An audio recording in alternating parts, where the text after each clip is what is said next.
السلام علیکم ورحمۃ اللہ وبرکاتہ۔ ان الحمد للہ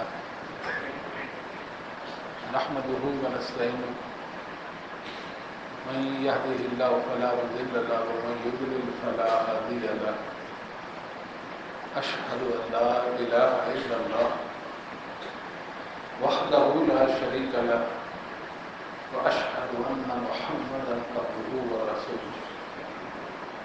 اعوذ بالله السميع العليم من الشيطان الرجيم۔ وانزل الله عليك الكتاب والحكمة وعلمك ما لم تكن تعلم وكان فضل الله عليك عظيما۔ رب اشرح لي صدري ويسر لي امري واحلل عقدة من لساني يفقهوا قولي۔ اللهم انفعني بما علمتني وعلمني ما ينفعني وزدني علما۔ اللهم إني أعوذ بك من شر ما عملت ومن شر ما لم أعمل۔ اللهم إني أعوذ بك من شر ما عملت ومن شر ما لم أعمل۔ اللهم إني أعوذ بك من شر سمعي ومن شر بصري ومن شر لساني ومن شر قلبي ومن شر مني۔ اللهم صل على محمد وأزواجه وذريته كما صليت على آل إبراهيم وبارك على محمد وأزواجه وذريته كما باركت على آل إبراهيم إنك حميد مجيد۔ أما بعد فإن خير الحديث كتاب الله وخير الهدي هدي محمد صلى الله عليه وآله وسلم تسليما كثيرا كثيرا وشر الأمور محدثاتها وكل محدثة بدعة وكل بدعة ضلالة۔ سبحان ربك رب العزة عما يصفون وسلام على المرسلين والحمد لله رب العالمين۔ قابل صد احترام علماء کرام، طلباء اعزام، بزرگوں، بھائیوں، نوجوان ساتھیوں، آج کی یہ مجلس جو حدیث کے حوالے سے منعقد کی گئی ہے، اللہ رب العالمین سے دعا ہے کہ اللہ اسے مبارک کر دے۔ شریعت دین کے دو مصدر ہیں، دونوں وحی ہیں، دونوں من جانب اللہ ہیں، دونوں اللہ کی حفاظت کے ساتھ محفوظ ہیں، ایک قرآن اور دوسرا حدیث۔ قرآن متن ہے، حدیث اس کی شرح ہے، حدیث اس کا بیان، اس کا تبیان، اس کی تفسیر اور تعبیر ہے۔ قرآن اللہ کا کلام ہے، اللہ نے اسے صوت و حروف کے ساتھ تکلم کیا، جیسا کہ کتاب التوحید ابن خزیمہ میں صحیح سند سے سیدنا عبداللہ بن مسعود رضی اللہ تعالی عنہ کا فرمان موجود ہے۔ اذا تکلم بالوحی سمع اہل السماء، جب اللہ تعالیٰ وحی کا تکلم فرماتے تھے تو فرشتے وہ سنتے تھے، وہ آواز اللہ رب العالمین کی سنتے تھے، وہ الفاظ اور حروف سنتے تھے۔ اور یہ اہل السنہ والجماعت کا عقیدہ ہے، اور قرآن اللہ کا کلام اللہ کی حفاظت کے ساتھ محفوظ ہے، یہ اللہ کی صفات میں سے ہے۔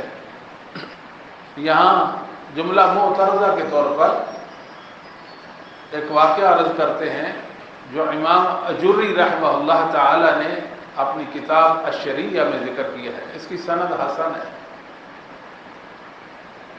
کہ محدث محمد بن مسنہ اور محمد بن بشار رحمہم اللہ بیان کرتے ہیں کہ بصرہ میں ایک شخص تھا جو عامہ نبینہ تھا، ہم اس کے پاس پڑھنے کی غرض سے گئے۔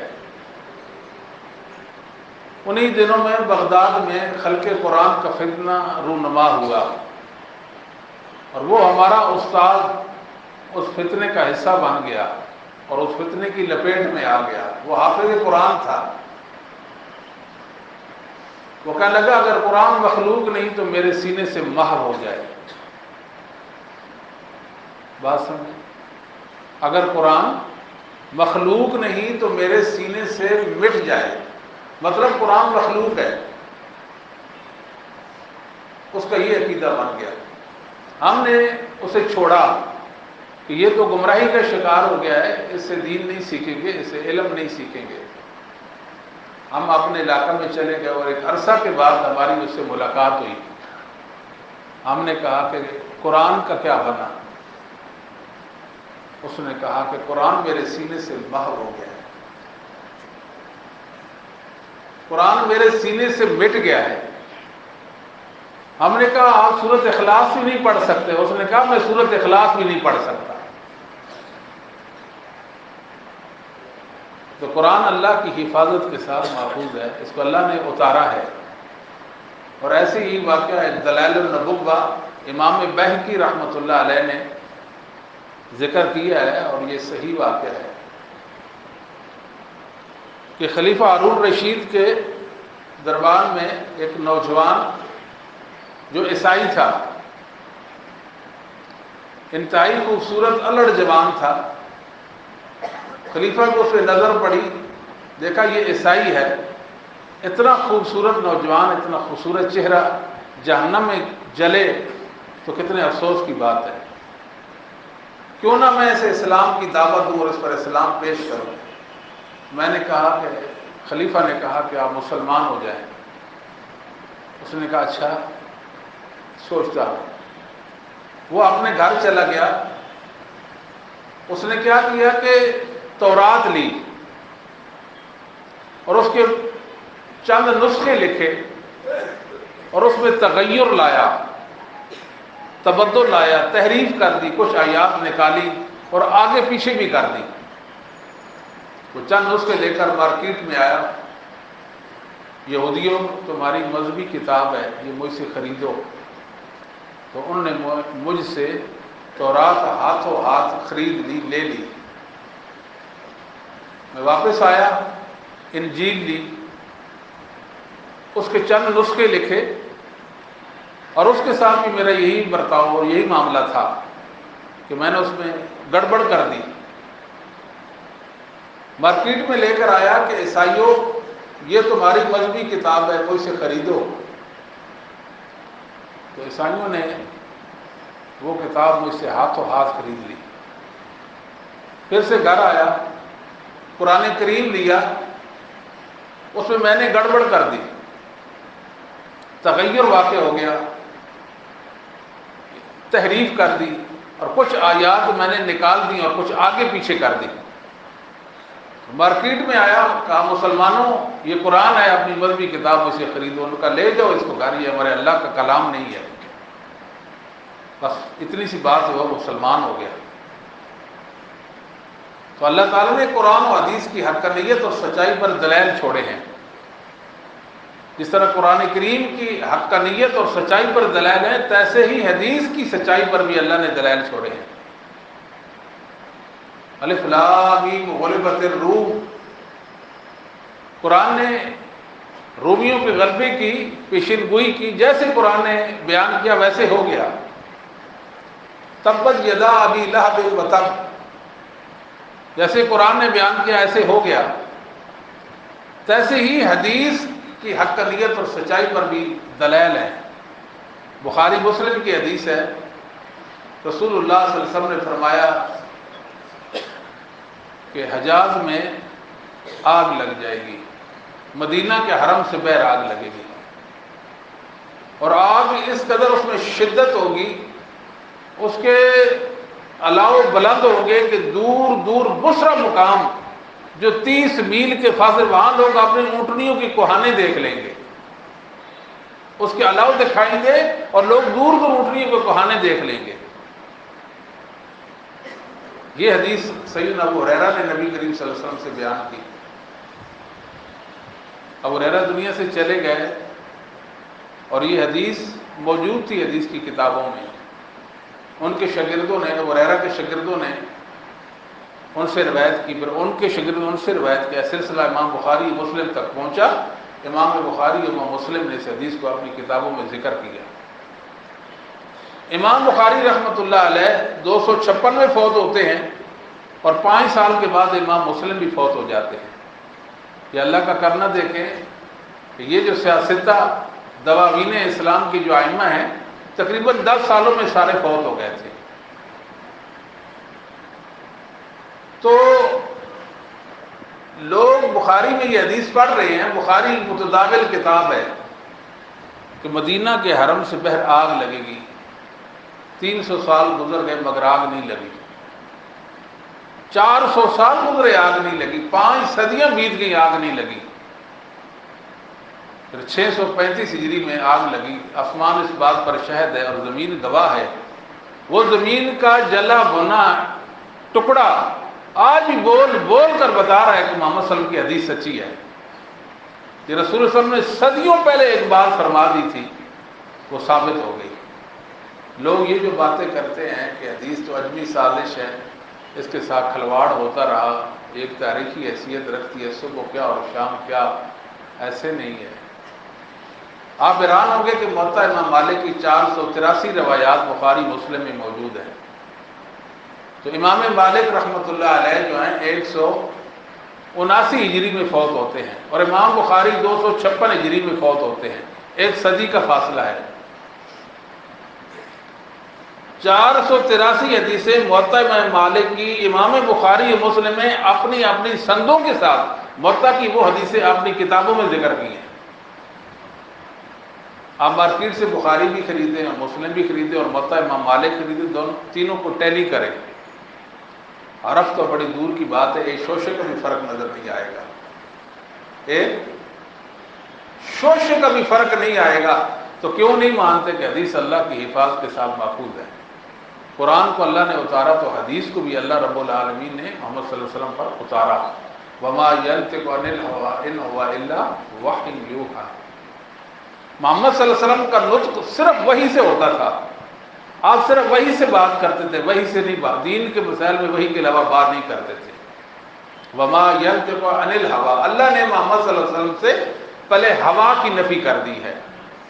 ہوا جو ہے، ہوا یہ انتہائی گہرا لفظ ہے، شاید ہماری زبان میں اس کی کوئی تعبیر نہ ہو، اتنا گہرا لفظ ہے۔ ہم اس کا معنی خواہش نفس کرتے ہیں کہ محمد صلی اللہ علیہ وسلم خواہش نفس سے نہیں بولتے تھے، یہی معنی کرتے ہیں۔ اللہ نے محمد صلی اللہ علیہ وسلم سے پہلے ہوا کی نفی کی کہ میرے نبی صلی اللہ علیہ وسلم خواہش نفس سے نہیں بولتے تھے۔ کیسے بولتے تھے؟ صرف وحی سے بولتے تھے، نطق رسول صرف وحی تھا۔ ان ہوا الا وحی یوحا، ان شرطی ہے اور اللہ کے سیاق میں آ گیا، اور ہوا ضمیر کا مرجع جو ہے وہ نطق ہے، یعنی رسول اللہ علیہ وسلم کا نطق صرف اور صرف وحی تھا۔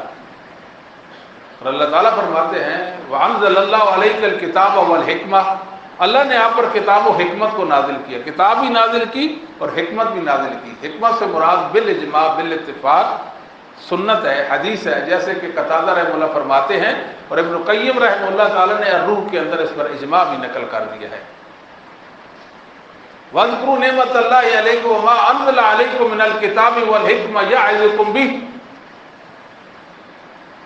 تم اللہ رب العالمین کے احسانات کو یاد کرو، اس کا شکر بجا لاؤ کہ کتنی نعمتیں ہیں تم پر اللہ تعالیٰ کی، اور اللہ کے اس احسان اور نعمت کا بھی شکر بجا لاؤ کہ جس نے کتاب و حکمت کو نازل کیا تاکہ تمہیں ان کے ساتھ واعظ کرے، نصیحت کرے۔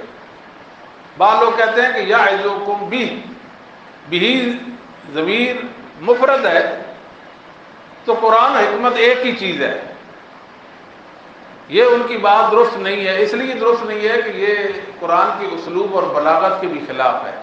اس کا معنی تو یہ ہوگا الکتاب والکتاب وما انزل علیکم من الکتاب والکتاب، یہ تو کوئی بات نہیں۔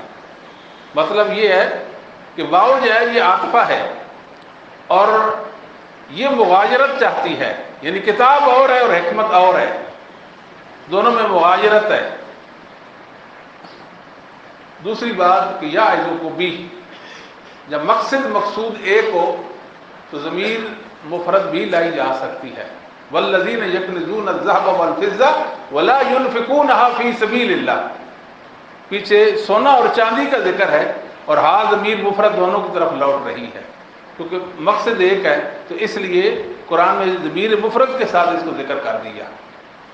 یا ایھا الذین آمنوا استجیبوا للہ وللرسول یا ایھا الذین آمنوا یا ایھا الذین آمنوا استجیبوا یا ایھا الذین آمنوا یا ایھا الذین آمنوا استجیبوا للہ وللرسول اذا دعاکم لما یحییکم. یہاں پیچھے اللہ اور اس کے رسول کا ذکر ہے. یا ایھا الذین آمنوا استجیبوا للہ وللرسول اذا دعاکم. اللہ اور اس کے رسول اذا دعاکم، حالانکہ ہونا اذا دعواکم، اللہ رسول دونوں کا ذکر ہے نا، اور دعا مفرد واحد کا صیغہ لایا گیا، اور ہونا کیا چاہیے تھا؟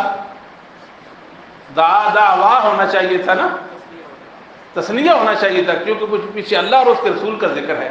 تو مقصد ایک ہے، جب مقصد ایک ہو تو ضمیر مفرد بھی لائی جا سکتی ہے. یہ تو بہرحال ویسے لوگوں کی باتیں ہیں جو علم سے ہٹی ہوئی ہیں، جو قرآن و حدیث کے حوالے سے تشکیک پیدا کرتے ہیں. قرآن اور حدیث اللہ کی حفاظت کے ساتھ محفوظ ہیں. قرآن کی حفاظت کے حوالے سے آپ نے 2 واقعات سنے، حدیث کی حفاظت اور حدیث کی حقانیت اور سچائی کے حوالے سے بھی آپ نے سن لیا.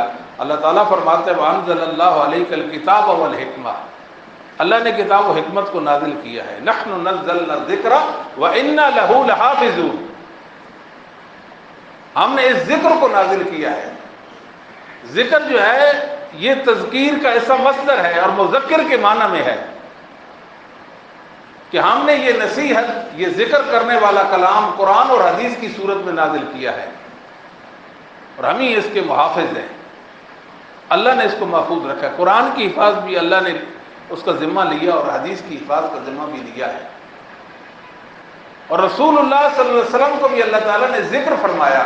قد انزل اللہ علیکم ذکرا رسول یتلو علیکم آیات اللہ. یہاں ذکر کا معنی مذکر ہے، یعنی قرآن مذکر ہے تو رسول اللہ بھی مذکر ہیں، قرآن مذکر ہے تو حدیث رسول بھی مذکر ہے. یہ نصیحت انسانوں کے لیے جو اللہ نے آسمان سے اتاری ہیں اور ان کی حفاظت کا ذمہ لیا، اور ان کی حفاظت اللہ نے اپنے پاک باز بندوں سے کرائی. بات سمجھیے کہ جو محدثین تھے وہ ہمارے جیسے تھے، استغفر اللہ الیاذ باللہ، اس تصور سے بھی ہم کام جانتے ہیں. وہ اللہ کی نشانیاں تھیں، اللہ کی چنیدہ بندے تھے جن کو اللہ نے اپنے دین کی حفاظت کے لیے اور خصوصاً حدیث رسول کی حفاظت کے لیے چن لیا تھا. وہ عظمتوں والے لوگ تھے اور اللہ نے ان کو عظمتوں کا استعارہ بنایا تھا. اللہ نے ان کو کمال کا حافظہ، دیانت، اتقان نصیب کیا ہوا تھا. ویسے لوگ نہیں تھے، کمال کا ان کا حافظہ تھا. اور پھر وہ اللہ کے خاص بندے تھے، اللہ سے ڈرنے والے اور ایمان کے کمال قوت کو رکھنے والے تھے. اس لیے اللہ نے ان پر شریعت کی حقیقت کو منکشف کیا اور شریعت کی حفاظت کا کام ان سے لیا. کمال درجے کی ان کے اندر دیانت تھی. اس کی مثال سنیے، امام ابو داؤد رحمہ اللہ تعالی کئی بار ایسے ہوتا ہے کہ ایک حدیث اپنے 4 اساتذہ سے بیان کرتے ہیں. یہ حدیث میرے فلاں فلاں فلاں فلاں استاد نے مجھے بیان کی ہے، مگر یہ جو واؤ کا لفظ ہے یہ فلاں نے بیان کیا، یہ تینوں نے بیان نہیں کیا، 4 میں سے تینوں نے بیان کیا، اس نے بیان کیا ہے. حالانکہ اگر واؤ کا لفظ وہاں ذکر نہ کریں تو کچھ فرق نہیں پڑتا، مگر دیانت علمی کا ایک تقاضا تھا. امام رحمہ اللہ تعالیٰ نے اس واؤ کو بھی ذکر کیا اور دنیا کو ورطہ حیرت میں ڈال دیا. محدثین تو کوئی عجوبہ تھے، ویسے لوگ تو نہیں تھے، اللہ سے ڈرنے والے تھے. اللہ نے ان کے علم کو، ان کے عمل کو، ان کی برکت کو قیامت تک باقی رکھنا ہے. اور ان کی کوششوں کہ طفیل ہم مسلمان ہیں، ہم اللہ اور اس کے رسول کا نام لیتے ہیں اس لیے کہ محدثین مبارک تھے، ان کی برکت سے آج ہم مسلمان ہیں اور ہمارے پاس حق ہے. اللہ تعالیٰ ہمیں اس حق پر قائم و دائم رکھے. تو آخر میں شیخ الاسلام ابن تیمیہ رحمہ اللہ تعالیٰ انتہائی مبارک ہستی ہیں، ان جیسا چشم فلک نے نہیں دیکھا۔ ابن تیمیہ انتہائی مبارک ہستی، آج بھی کبار علماء ان سے ہدایت پاتے ہیں، ان سے علم حاصل کرتے ہیں۔ آج بھی امت میں کبار علماء ان سے عقیدہ سیکھتے ہیں۔ ابن تیمیہ حق کا امام تھا۔ ابن تیمیہ نے ہمیں عقیدہ بتایا، اللہ اور اس کے رسول کی معرفت کرائی ہے۔ ابن تیمیہ نے اللہ رب العالمین کی محبت، اس کی تعظیم اور اس کی خشیت انسانوں کے دلوں میں کوٹ کوٹ کر ڈالی ہے۔ بھٹکی ہوئی مخلوق کا تعلق اللہ اور اس کے رسول کے ساتھ، قرآن و حدیث کے ساتھ اور وحی کے ساتھ جوڑ دیا ہے، صحابہ کے ساتھ، اسلاف امت محدثین ائمہ اعظام کے ساتھ جوڑ دیا ہے۔ یہ ابن تیمیہ کا کردار تھا۔ ابن تیمیہ اتنے مبارک تھے اور اتنے لائق تھے کہ مسند احمد ذخیرہ حدیث میں سب سے بڑا ذخیرہ ہے، جو ہزاروں احادیث پر مشتمل ہے۔ اس زمین پر 3 حافظ پیدا ہوئے مسند احمد کے، ابن تیمیہ، ابن قیم اور ابن کثیر، ایک استاد اور 2 شاگرد۔ چوتھا کوئی فرد بشر آپ کو نظر نہیں آئے گا۔ آپ اندازہ لگائیں ابن تیمیہ کتنا بڑا امام تھا۔ آج بھی میرا ہاتھ پکڑ لیتا ہے، میرا بازو پکڑتا ہے کہ نہیں یہ تو گمراہی ہے، اس سے بچ جائے۔ ابن تیمیہ ہر لمحہ ہماری رہنمائی کرتا ہے، اتنا اللہ کا نیک بندہ تھا۔ میں نے آج سنہ کتاب لکھی، من سلک سبیل اہل السنہ استقام قولہ وکان من اہل الحق والاستقامہ والاعتدال والا عسل من جہل وکذب وتناقض کحال ہؤلاء الضلال۔ ابن تیمیہ رحمہ اللہ فرماتے ہیں کہ جو اہل السنہ والجماعت کے مسلک پر چل نکلا، جو ائمہ اعظام محدثین کے مسلک پر چلا، اس کی بات درست ہے، اس کی بات ٹھوس، مدلل اور مبرہن ہے، اس کی بات وحی پر مبنی ہے۔ اس کو فائدہ کیا ہوگا؟ وہ حق پر گامزن ہو جاتا ہے۔ جہاں وہ حق کو قبول کر لیتا ہے، حق پر وہ مستقیم بھی رہتا ہے، اس کو استقامت مل جاتی ہے، ساتھ ساتھ وہ راہ اعتدال پر بھی چلتا ہے، افراط و تفریط سے، غلو و تکثیر سے بچتا ہے، اللہ اور اس کے رسول کی مرادوں کو پا لیتا ہے، تب اس کے اندر اعتدال آتا ہے، تب وہ حق پر مستقیم ہوتا ہے، تب اس کے پاس حق ہوتا ہے۔ ورنہ جو ضلال ہیں، گمراہ لوگ ہیں، جب وہ اہل السنہ والجماعت کے مسلک سے منحرف ہو جاتے ہیں، وہ کیا کرتے ہیں؟ وہ جہالت ان سے صادر ہوتی ہے، جہالت کا شکار ہو جاتے ہیں، وہ جھوٹ بولتے ہیں، ان کی باتوں میں تناقض ہوتا ہے، ان کی رائے بدلتی رہتی ہے، صبح کیا اور شام کیا ہوتی ہے، ان کی باتوں کا اعتبار نہیں ہوتا۔ اللہ تعالیٰ سے دعا کرنی چاہیے، اللہ تعالیٰ ہمیں مسلک محدثین پر، اہل السنہ والجماعت کا جو مسلک ہے، ان کا عقیدہ اس پر گامزن رکھے، اور اس کی برکت سے اللہ ہمارا تعلق قرآن و حدیث کے ساتھ جوڑے رکھے، اور محدثین کے ساتھ ہمارا اللہ تعلق جوڑے رکھے، ان کی محبت پر اللہ قائم رکھے، اور اسی پر اللہ ہمارا خاتمہ فرما دے، اور اللہ ہمارا حشر اپنے نیک بندوں صالحین محدثین اعظام کے ساتھ فرمائے۔ ہماری یہ خواہش اور دعا ہے رب کریم سے کہ اللہ ہماری اس دعا کو مستجاب فرما لے۔ محدثین جو تھے وہ عظمتوں والے لوگ تھے، وہ معمولی حیثیت کے لوگ نہیں تھے، وہ سندوں والے تھے، سندوں والے تھے۔ امام حاکم رحمت اللہ علیہ نے کتاب لکھی ہے معرفت علوم الحدیث، علوم حدیث میں لاسانی کتاب ہے، بے مثل بے مثال، عدیم النظیر کتاب ہے۔ اس کے اندر آپ نے استاد ابو اسحاق الفقی کا واقعہ ذکر کرتے ہیں کہ استاد جی کے پاس ایک شخص آیا اور انہوں نے رسول اللہ صلی اللہ علیہ وسلم کی حدیث پیش کی، اور حدیث پیش کرنے سے پہلے حدیث کی سند پڑھی۔ اس نے کہا سند کو چھوڑیں، متن پڑھیں۔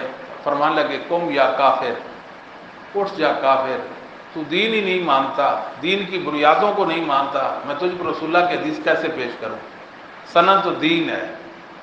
محدثین سندوں والے تھے، اس لیے اللہ نے ان کو عظمتوں کا استعارہ بنایا، اس لیے محدثین کو کوئی گرا نہیں سکا۔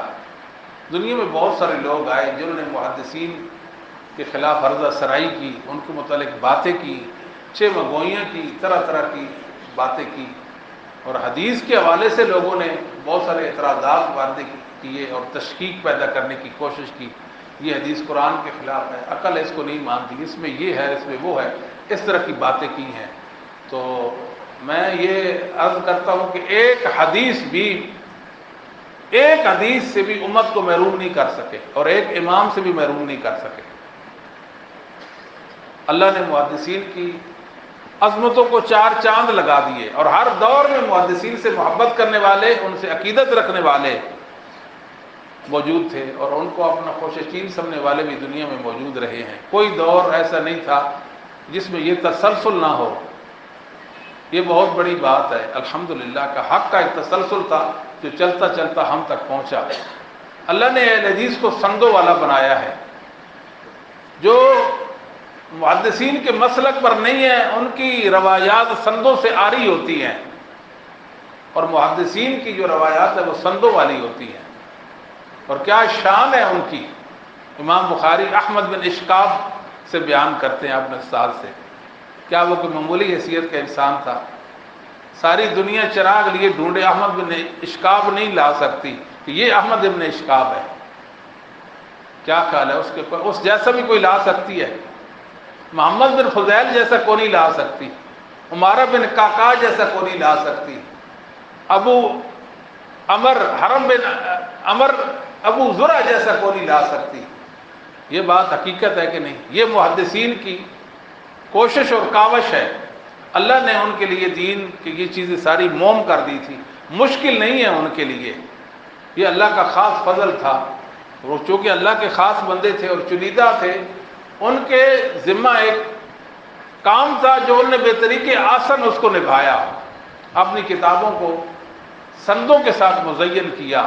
آج محدثین کی کتابیں سندوں سے لبریز ہیں، میں اپنی سند امام بخاری تک ثابت کر سکتا ہوں، یہ میرے اللہ کا فضل نہیں تو اور کیا ہے۔ میں اپنی سند امام مسلم، ابو داؤد، ترمذی، نسائی، ابن ماجہ تک ثابت کر سکتا ہوں، میں امام مالک، احمد بن حنبل، امام شافعی تک ثابت کر سکتا ہوں۔ یہ میرے اللہ کا فضل ہے کہ نہیں ہے؟ بتائیے۔